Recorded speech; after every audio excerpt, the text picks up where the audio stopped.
So radiation.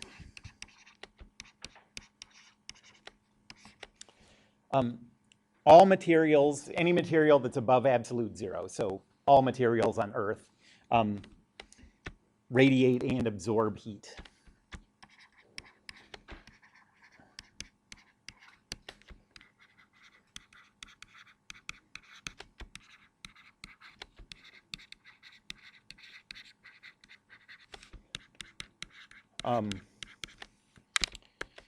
And the way this works is kind of cool. We can't really talk about it yet. The explanation for why this works will come up when we start talking about electricity and magnetism. But basically,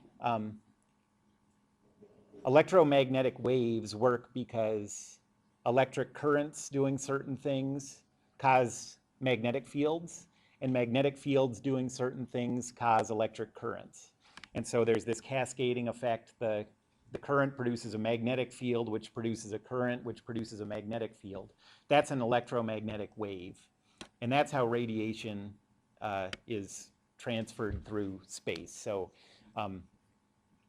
the sun causes the start of this electromagnetic wave, and this electromagnetic wave keeps going through space.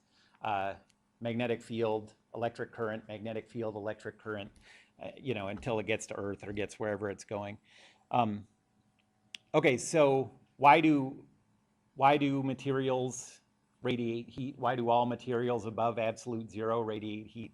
Because all materials have electrons that are moving, and I guess protons that are moving too, and those are charged things. Okay, so these atoms, as long as they're not at absolute zero, the electrons and the protons are moving. And as long as the electrons and protons are moving, that's an electric current. It's a tiny one, but it's the motion of charged particles, and so that's a little bit of electric current. That creates a little magnetic field, and you get this cascading effect. So any atom with any motion at all produces an electromagnetic wave, and that electromagnetic wave is heat radiation. Okay. So the short way to say that is this is due to the motion of the atoms.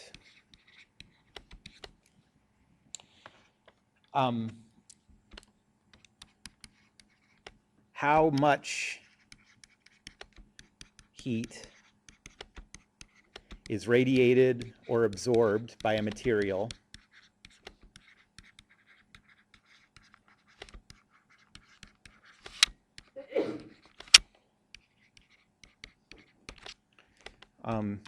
is determined by two things. Bless you.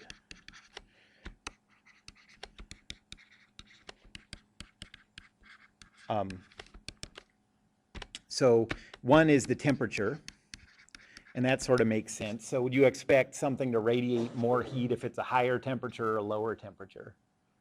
Higher, and if you think of radiation as having to do with atomic motion, then you know that things move faster when they have a higher temperature. And other stuff. And this other stuff is lumped into what I'm going to call I didn't name this, the emissivity. So we're going to call it the emissivity. Well, it means, how on a hot, sunny day, you don't want to wear black clothes. That is because black has a high emissivity.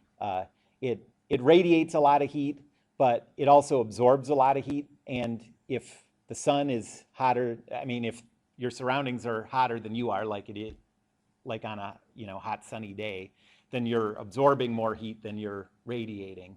So you'd be better off with wearing something that has a low emissivity, something shiny or white.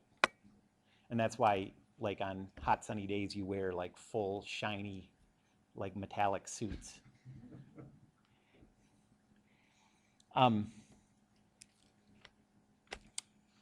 Okay, and this is going to be called the letter E. So here's the radiation equation.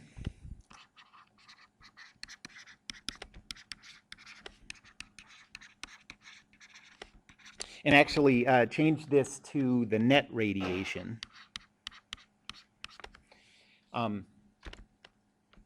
So this means the radiation minus the absorption.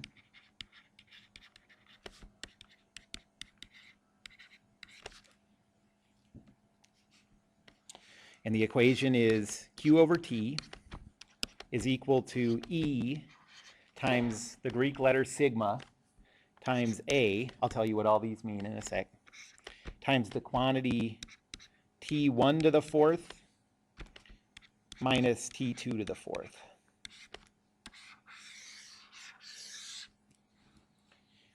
So what's Q? That's the heat radiated or absorbed. That is,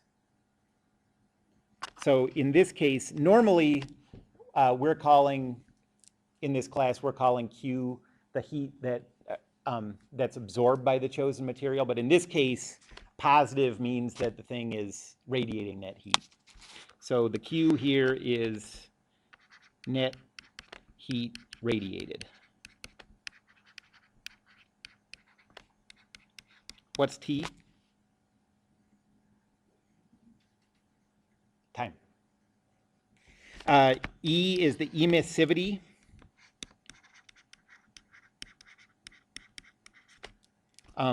It ranges from 0, which would be like a white, shiny surface,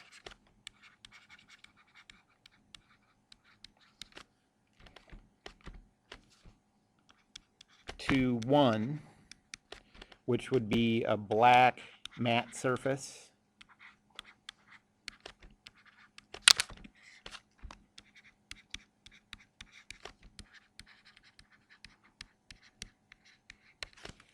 And it's a real number, so it can take any value in between 0 and 1. Sigma is called Boltzmann's constant. And it's funny, we've already had a Boltzmann's constant. This is a different Boltzmann. It's spelled differently. The other one didn't have a T in it. So these are two different guys.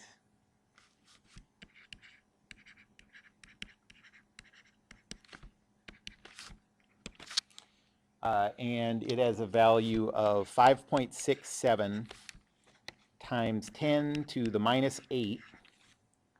And the units are watts per meter squared, Kelvin to the fourth.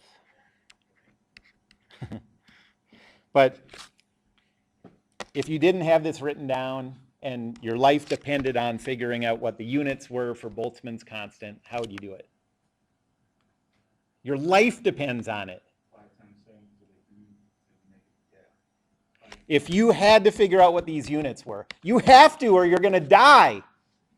Google it. There it is. Yeah. No, you don't have a computer. How would you do it? Use your phone. No. Let's see, we've got E. Yeah, exactly. That's how you do it. You have an equation here. The units have to work out. You know that this is joules, this is seconds. This is just a pure number. Maybe you don't know that, so you'd be dead then. But but say you knew that this was no units. Area, well, I haven't told you that yet, but this is surface area.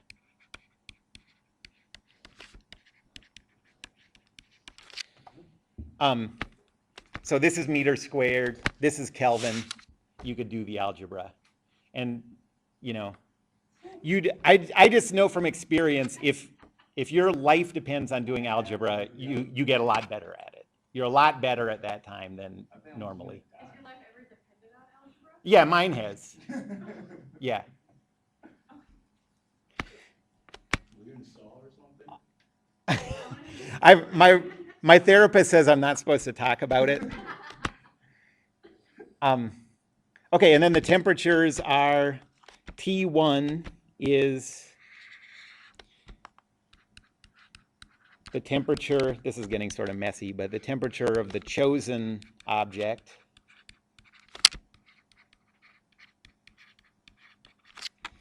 And T2 is the temperature of the surrounding body. I'll just say surroundings.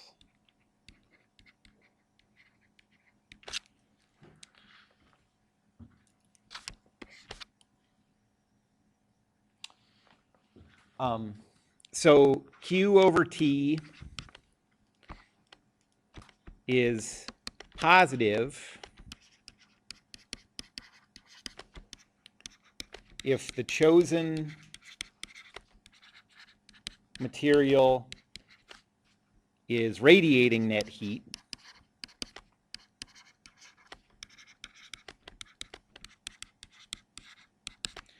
and negative if the chosen material is absorbing net heat. Okay, so I have a question. Uh-huh. The jacket, the inside here is shiny and white. Yeah. So then, does that mean it's taking my body heat? That means it's basically just reflecting your heat back to you. Yeah. Right. But yes.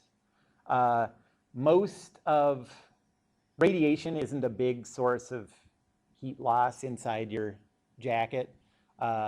Really what's happening there is you have air trapped in there, and air doesn't conduct heat very well. And so warm air is just staying next to you. And so I don't think radiation is a big part of why your coat, that's why, like from experience, if you had a matte black coat, you wouldn't feel noticeably cooler or warmer or whatever. But yeah, that shiny and white would reflect heat as opposed to absorbing it.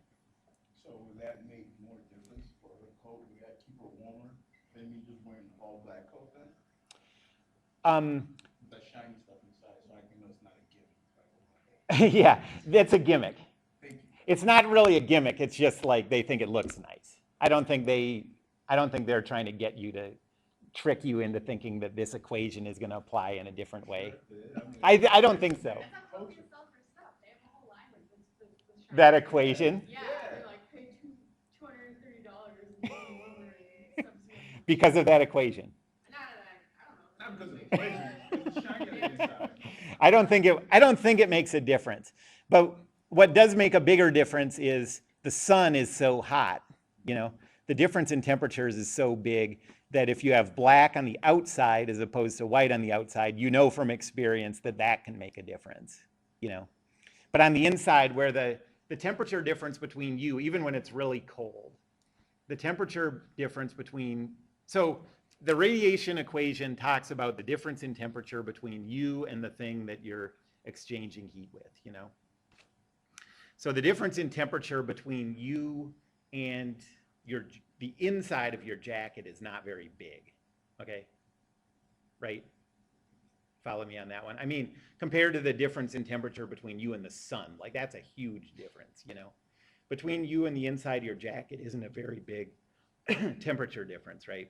So this equation isn't gonna, no matter what the emissivity is, this isn't gonna be a big exchange of heat compared to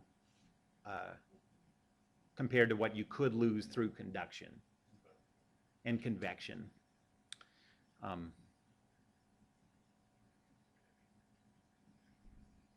But yeah, I suppose if you really wanted to take advantage of radiation, which is a small, like I said, that's a small amount of heat transfer, you'd want black on the outside to get as much as you can from the sun, and you'd want shiny white on the inside. Aha, got you. But I don't think you'd notice a difference. But then those heat blankets wouldn't work, and they do. Yeah. What heat blankets? Like Like the electric black heat on the blankets? outside and shiny on the Uh-huh. heat blankets that, you know, an EMT is trained to use. Mm-hmm. Like in a truck and a car. Yeah, they're shiny on the outside, right? They're shiny on both sides, Both sides. and they're very effective at trapping. I don't know why you would want it on the outside. I think it's just because it's a thin material and it reflects the heat back to whatever it Mhm. is, so it's not Right. absorbing, but it's just reflecting. So maybe that's just, If it doesn't make much of a difference, like say if it's on the inside, Yeah. of the coat, then why does the heat blanket make sense? right. I don't know. I don't have an answer for that. I'll look at that. That's an interesting question. I wouldn't think it would make much difference. Mostly you just want to keep the air warm. Like that exchange. So I don't know. Okay. Well, not taking a terrible tangent. Any other questions? Yeah. Okay. One more. It's a little bit off topic. It's not off topic, it's kind of related. Okay, you know, infomercials that talk about the stove, things called convection heating or Uh-huh. something like that. How does that work? Where you touch it, it won't burn you, but you put a metal object onto it? and it Oh, tilts oh it. no, that's You know what I'm talking about, right? No? No. yeah, I think that No, that's not it. That's not it. they don't call it convection. It's, I don't know what they call it. Convection, like a convection oven. That's a convection, but I don't know what the Okay. name of that thing is. Yeah, well, I think what it does is, I think it probably gets an electric current going through the pan, Okay. and that electric current heats up the metal. But as soon as Is that right? it doesn't burn you, but you know, Right, because it doesn't. it's weird. Yeah, it doesn't have enough electricity, I would guess, for you to notice like a shock or anything. But it's enough electricity that electricity going through any kind of conductor heats it up. So that's what I would guess. You never see those? The commercials? I'll put that on my list of things to look up too. Okay. After you put the videos on YouTube. Yeah. Do you mean like the thawing plates? That No, would no, no, no, cause that's how steak? you cook, like, they carry. It's like an oven. It's like a stovetop. Yeah, it's like a stovetop. But you can touch the stove and it's cool. And it's cool. But it heats up your pans. Yeah. I need a backpack for that. That's what I thought too, it's like, oh, wow, pretty cool. Any other questions? That's all. Okay. All right, so let's do a radiation problem. Oh, I have one more question. What units should the temperature be in here? What about Celsius? So this has to be in Kelvin. So, okay, notice. No, it's not that. The temperatures in the radiation equation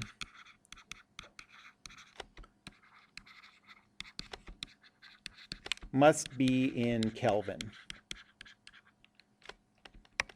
So, Kelvin.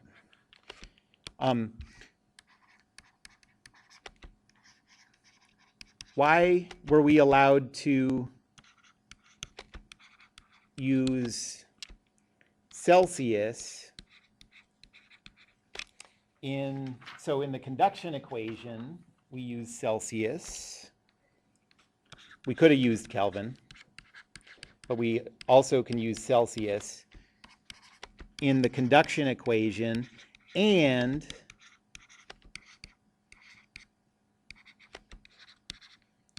in the calorimetry equation.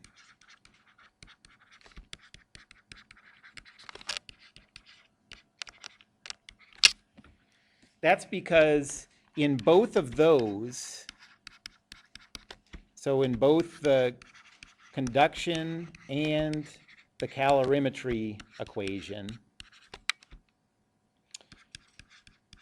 the temperature appears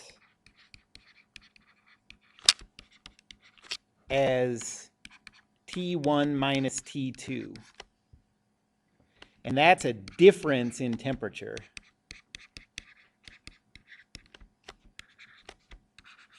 That's a delta T.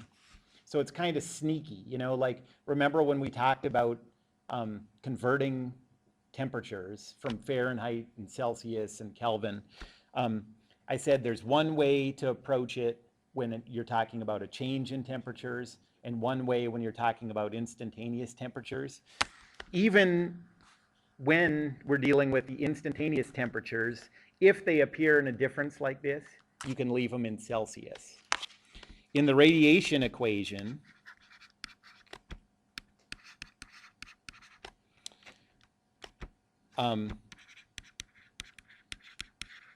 it appears as something that looks sort of like a temperature difference, but it appears as T1 to the fourth minus T2 to the fourth.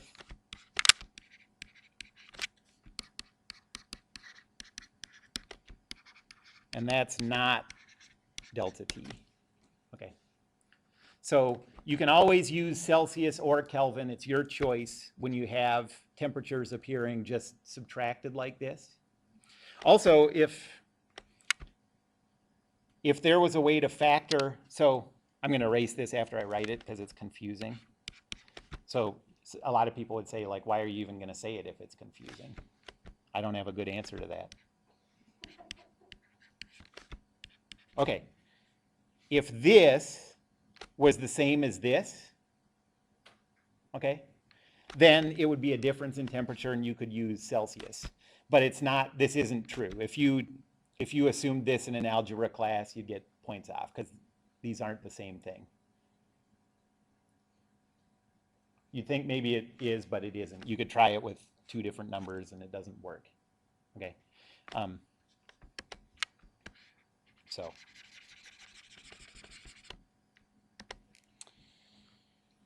All right, so let's say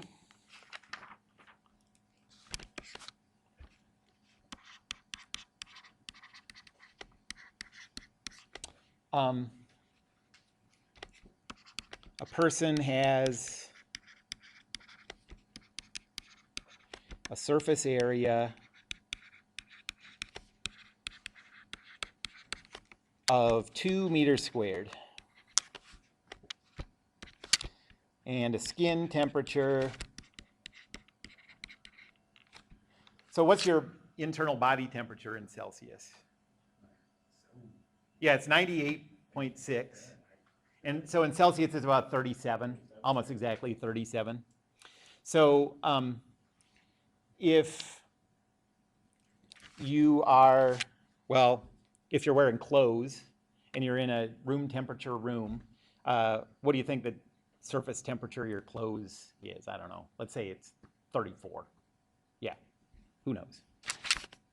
So skin temperature, I don't know. Let's say this is the temperature of your outer clothes, just to be more modest about this, because otherwise you'd have to be nude for this problem. So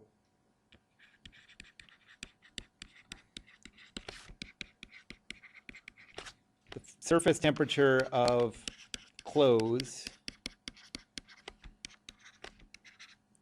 is 34 degrees Celsius. The temperature of the walls of the room is 21 degrees Celsius.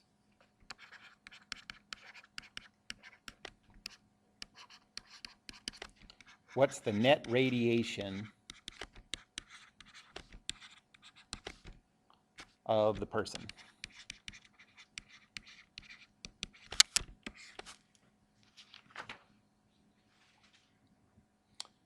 Oh, and I need to give you an emissivity value for the clothes. Let's say E of the person is 0.7.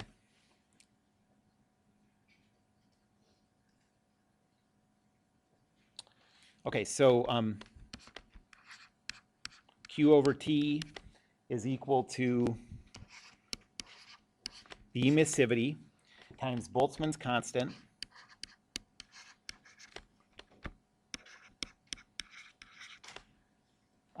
times the surface area of the person times, okay, so now T1, is that the temperature of the person or the temperature of the room? Person, yep. So 34 Celsius, what's that in Kelvin? 37. Big girl. No. She had a hard day.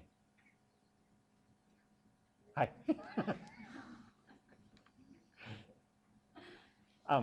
307? And then what's 20? Oh, 294 is 21 plus 273?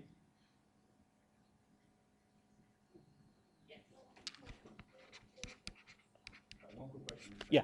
When you're talking about the changing temperatures, I thought you just want to leave it whenever it's in Celsius and then use Kelvin, or do you have to use a calculation to convert it to Kelvin? So if these fourth powers weren't there, That's when we then you could leave it in Celsius. These fourth powers screw it up. Okay, so plug that in and you get a value of 112.1, and the units you get are watts. That's the same thing as 112.1 joules per second.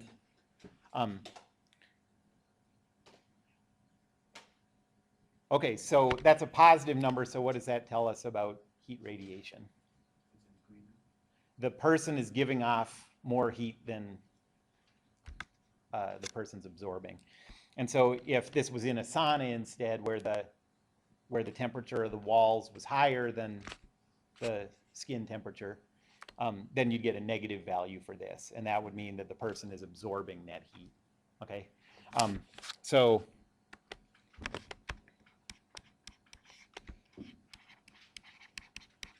caution, caution! Exclamation point. The radiation equation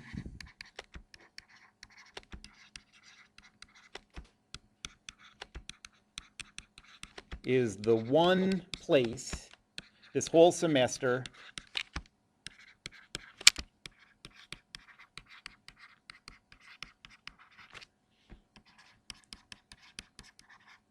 where a positive Q value means the chosen object is losing heat. Okay. Every other time you see Q, whatever is your chosen object is gaining heat.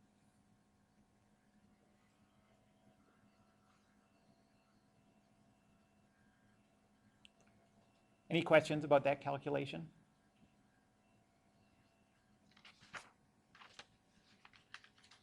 So I'm gonna screw that up, that this is positive, you'll later remember the others. Gaining heat, because this makes sense to me, so the other may not. Okay. Well, if one has to not make sense and you have to choose, make sure this one is the one that doesn't make sense, because every other thing we use, Q means gaining heat. In fact, we should just switch the order of those, and then it would be the same for everything. You know what I mean? But for this one, just think, so Q always means the chosen object's gaining energy, except in this case, it's called the radiation equation, so we're calculating radiation. We're not calculating absorption. Okay.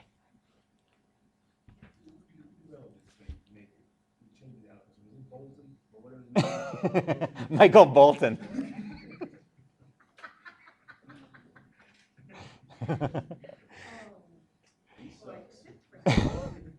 Kaylee doesn't even know who Michael Bolton is.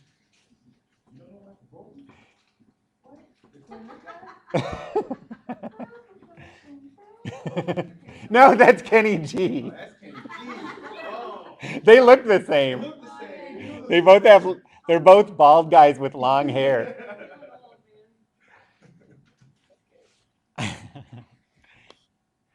That was a good soprano sax impersonation. Michael Bolton, what did he sing? He sings like the Zale Diamond commercial. I'll look it up. When a man loves a woman. That's not Michael Bolton. Yeah. No, it's not. Well, he didn't do the original, Oh, okay, that's fine. but that was his probably most famous song.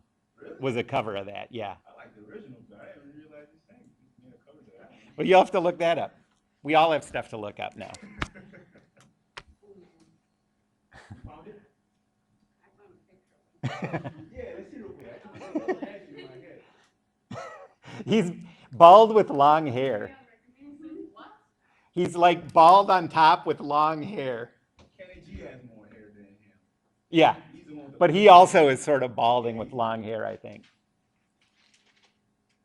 This is physics related. It is. I can't just move it. We'll wait. This is worth it.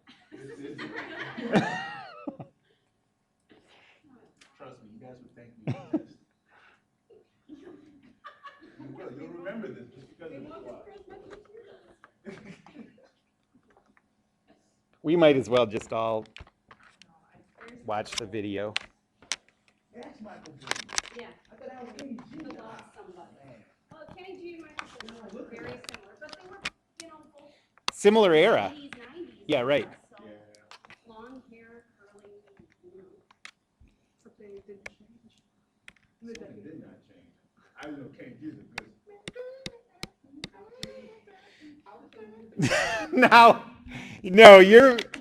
Now you're doing a Wham song. That is not Kenny G. Hey, it almost sounds like it. YouTube. I'll put it up on the big screen.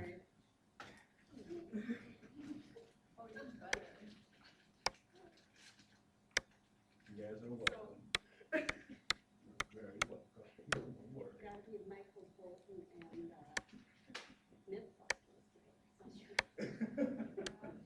Hey, we don't watch more Mythbusters, man. What's up with that? Yeah, well, there haven't been any relevant this semester so far. I'll find out. Okay, Michael Bolton. Oh, how am I? Oh, that's a good one. Oh, yes. Oh, the Alpha. That's maybe his biggest hit.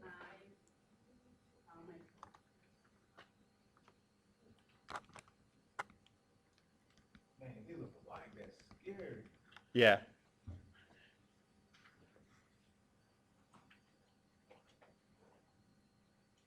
Can't scare me.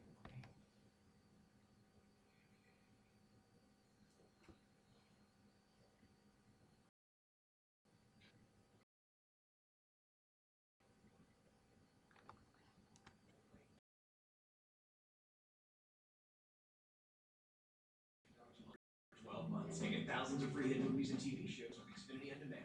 Plus, get $100 back when you buy on visit Comcast.com/Xfinity today.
Okay. Right, Kenny G. No. Good stuff. because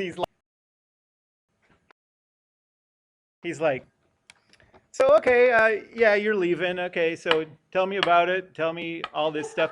Oh, I got one more question. Why don't you tell me one more thing? Tell me, how am I supposed to live without you? And she's just like, am I really supposed to answer this? Or like, you're still singing. Am I supposed to wait? That's not a cover, I don't think. The other one is a cover. I'm trying to figure out, yeah, what year did that come out? Oh, I don't know. 80s? I would say 90. I thought that was 1990. Yeah. I don't know. That's my guess. I thought it was early. That was 90s. That's not 80s. I think he is married or has for a long time been dating Nicolette Sheridan. Is that her name? From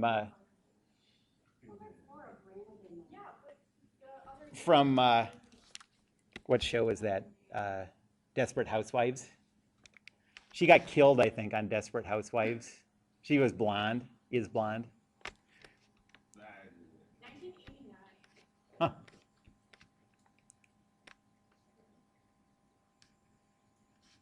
Okay.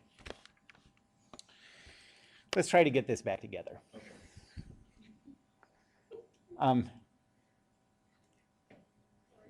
So, so that's the end of. So that's the end of the section on heat.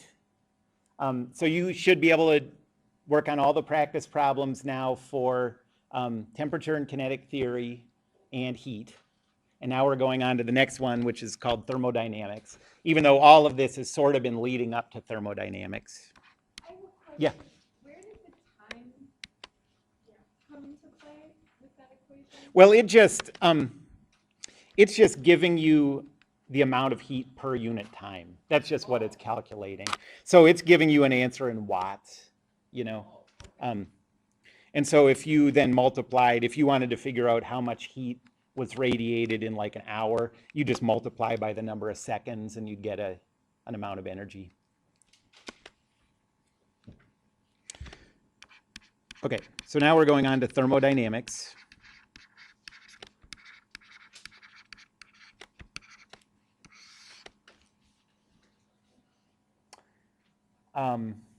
And thermodynamics is about transfers of energy.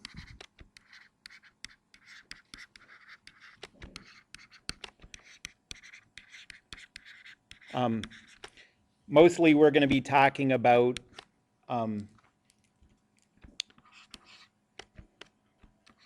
going back and forth between thermal energy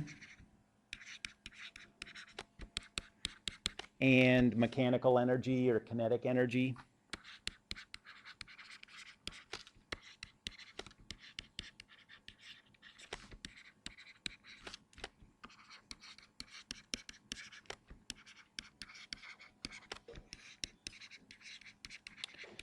Okay, so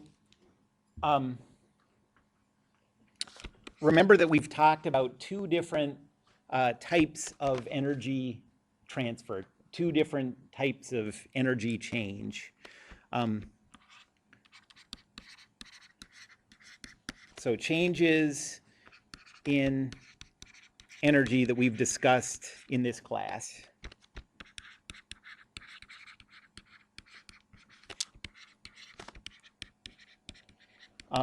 First semester, we talked about work.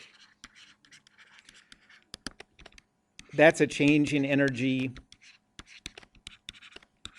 due to the application of a force.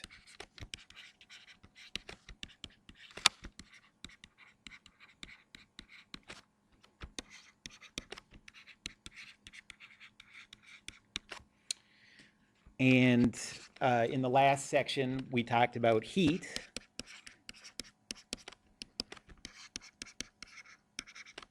And that's a change in energy due to what is this due to? Remember? What causes heat to be exchanged? Color? A difference in color? Color? Not color, temperature, right. change in energy due to a difference in temperature.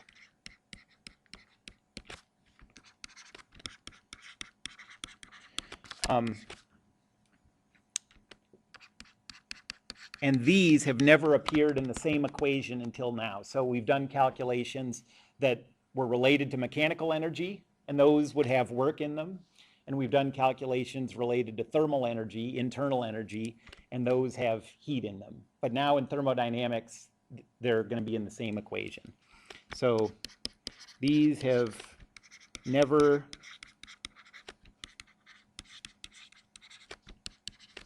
been in the same equation until now.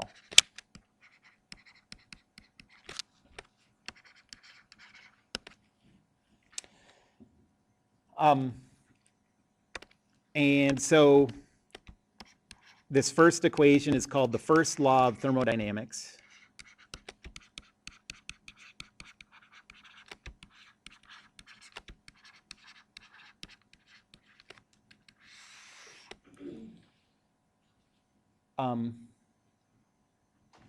And basically, it's a conservation of energy.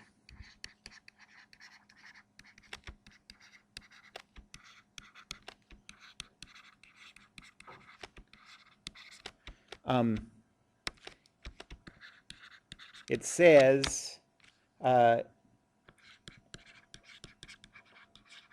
energy can be added to an object, and most of the time for us, that's going to be some quantity of gas through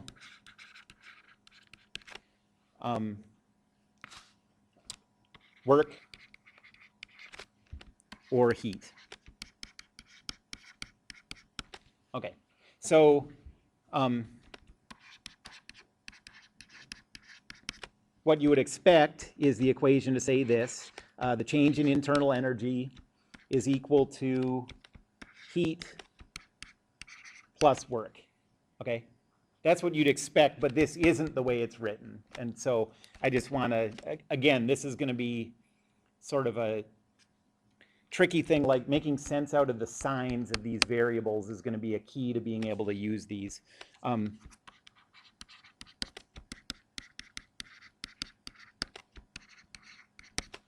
But that's not how it's presented.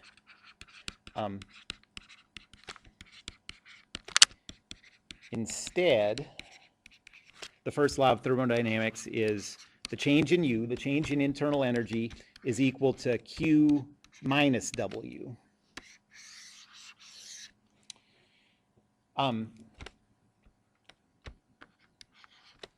Q is the heat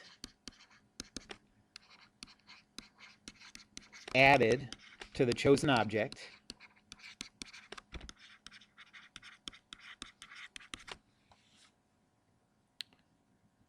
And then the reason that you have this negative sign here is that work, this W, is the work done to the surroundings by the chosen object. It's not the work done on the chosen object, it's the work done by the chosen objects.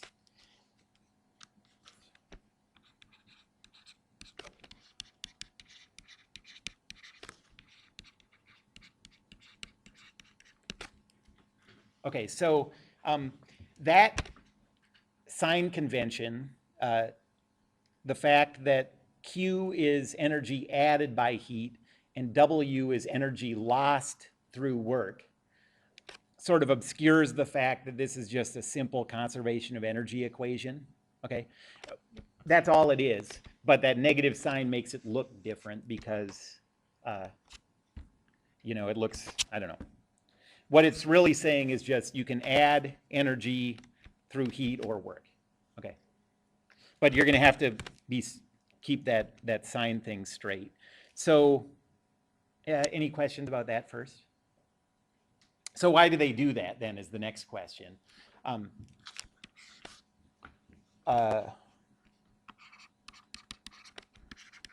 So why use that strange sign convention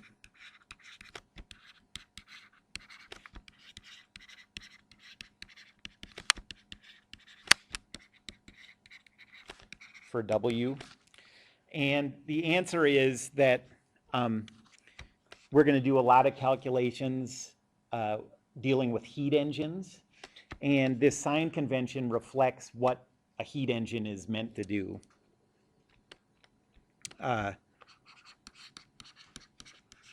So it reflects how a heat engine works.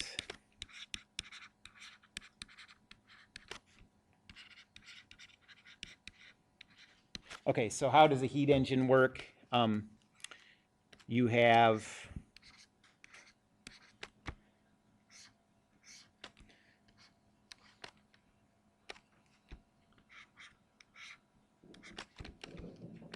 a fire down here heating up a gas.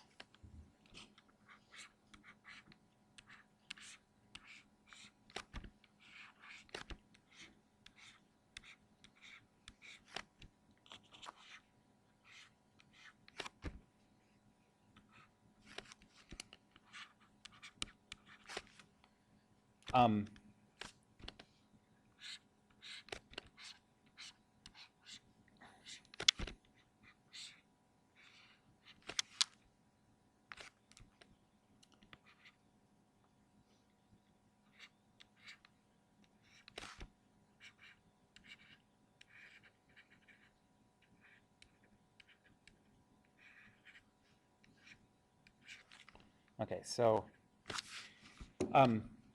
in a heat engine, you use fire to put energy into the gas, or you use something to increase the temperature of the gas. That increased temperature of the gas makes the gas want to expand through thermal expansion. And then that expansion of the gas is used in a piston or something else to lift, in a walrus in this case, but sometimes other kinds of aquatic mammals. Okay, so what's happening in a heat engine is if the gas is your chosen object,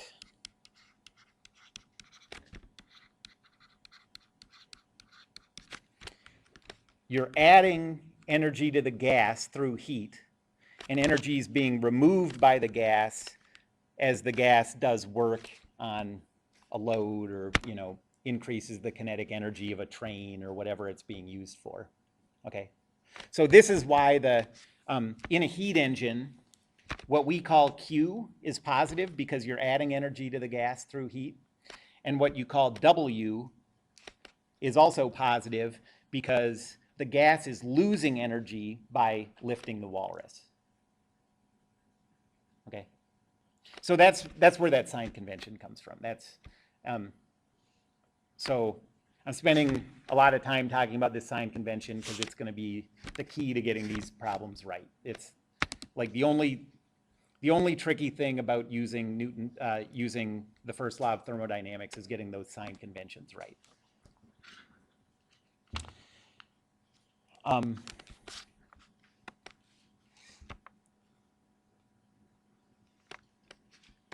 So notice that the chosen object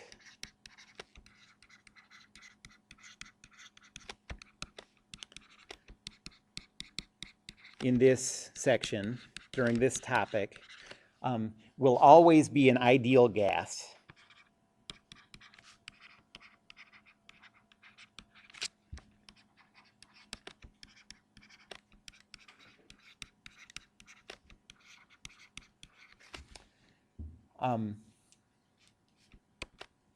And you can always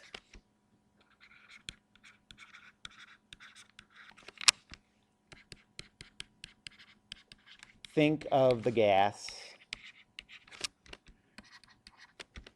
as being in a cylinder and piston setup. So you can always think of it as there's the cylinder, there's the piston, and then this is the ideal gas that's the chosen object that we're going to be adding heat to and extracting work from.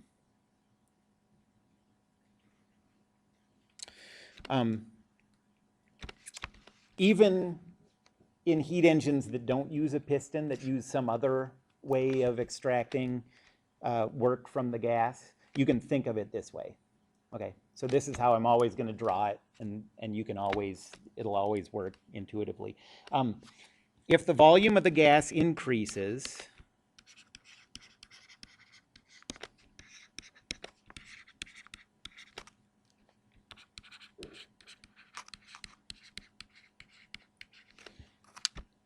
then the work W is always positive.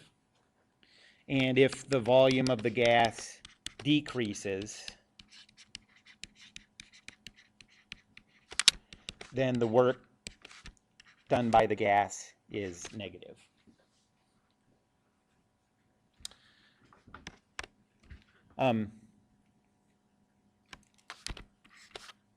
You can make sense out of that, by the way, because all the gas ever does on the piston is push up on it, right? A gas doesn't have any way to pull down on something. So all it's doing is pushing up on the piston.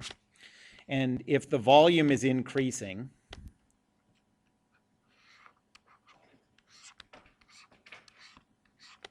okay, if the volume's increasing and we know that the force is this way, that the gas is applying to this, if the volume's increasing, the piston's moving up. And remember when we talked about work, if the force on something and the direction it moves are in the same direction, then you have positive work. If the direction and the force are in opposite directions, then you have negative work. And that would be the case where the volume is decreasing. Then the piston would be going down. So this is like the displacement. This is the force. This is an illustration of the volume increasing. If the volume's decreasing, the force is still this way because that's all a gas can do. The displacement is like that. And so these are in opposite directions, and then the gas is doing negative work on the piston.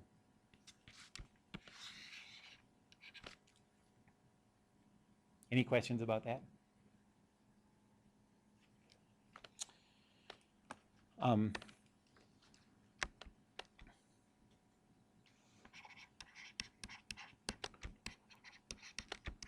And what we're going to be calculating, what we're going to be trying to do is investigating the relationships between this following set of variables. Internal energy, Q, W, P, what does P stand for? Pressure. V, what's that? The volume of the gas, yep. And T, what's that? Temperature. I like the confidence, though. In the gas, P, pressure, and volume is V. When any one of these changes, or more,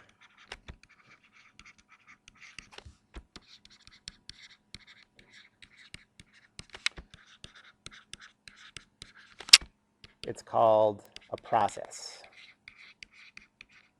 So I mentioned this last time. When we were in the section on heat, what was the kind of process that I said we deal with? We were only dealing with one kind of process.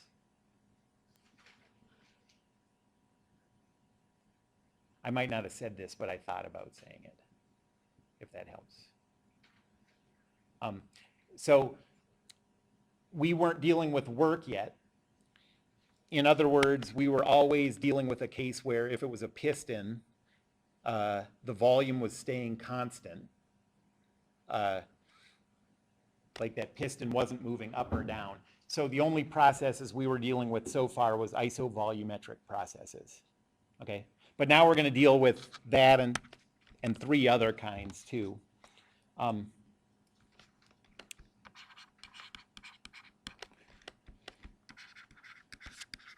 We'll usually do calculations involving processes where one or more of these variables, more? I think just one. Where one of these variables is held constant.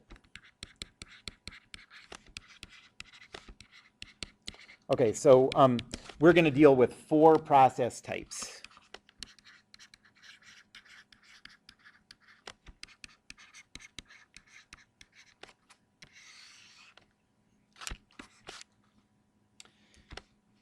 The first one is the temperature held constant.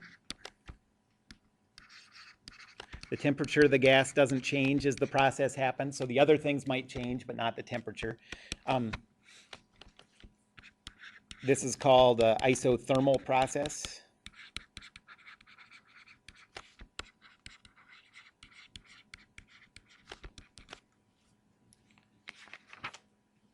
The second type, no heat is exchanged.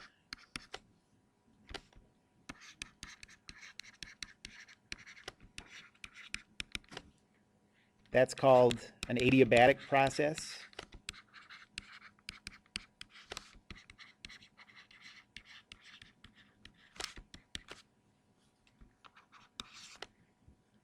Third, this is the one that we've already done some calculations with. The volume is held constant.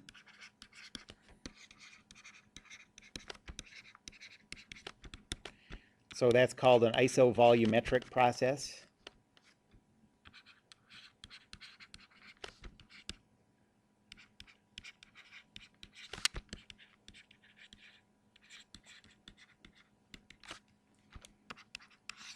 And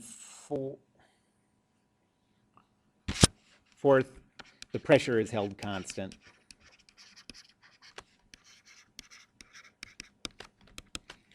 And that is called an isobaric process.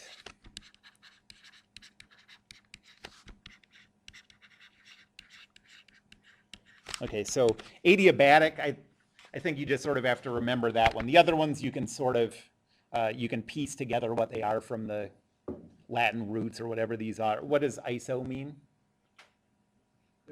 Same, yep. So isothermal means, it's related to that. Isothermal means, you know, temperature is held the same, thermal and temperature. Isovolumetric, volume is the same. Isobaric, if you think of like barometric pressure, that means the pressure is the same all the way through the process. Pressure. So like isometric exercises are like where you push against something that doesn't move, you know? Isotoner gloves, you wear them both on the same hand. No, I don't know why they're called that.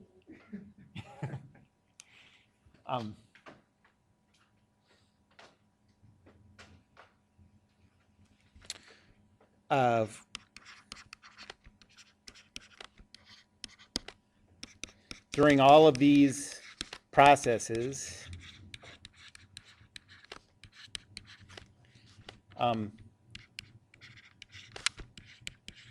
two equations from before will continue to be useful. The first one is that for a monatomic gas, the change in internal energy is equal to 3/2 nR delta T. And remember, you can only use that for monatomic gases. Why can you only use that for monatomic gases? Andrew? Yes. That's right. So there's a relationship between the temperature and the internal energy because there's no internal energy stored up in rotational motion. Yeah. And then the second one that is going to come up in just about every problem is the ideal gas law.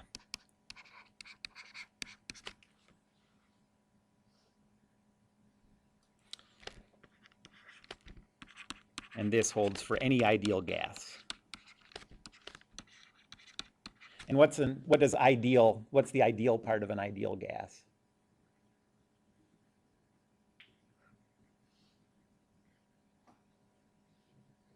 It has to do with how far apart the sumo suits are.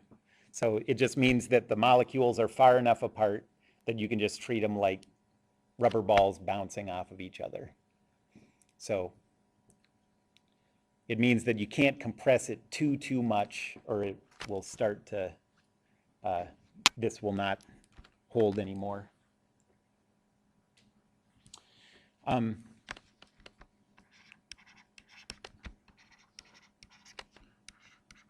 One way of showing processes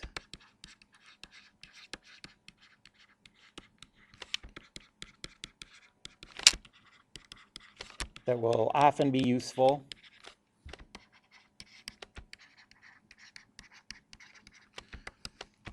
is the pressure volume curve, or people just call it the PV curve. It looks like this.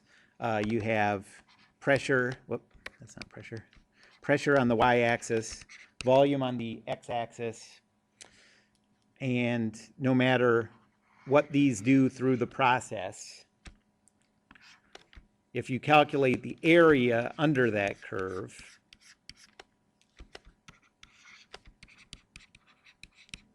the area of the region under the curve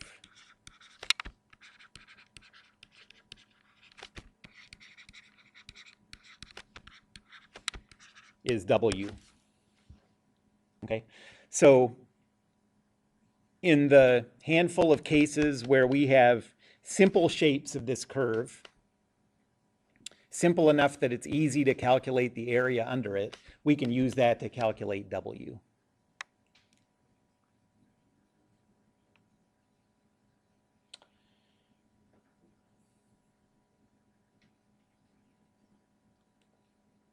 Any questions about that?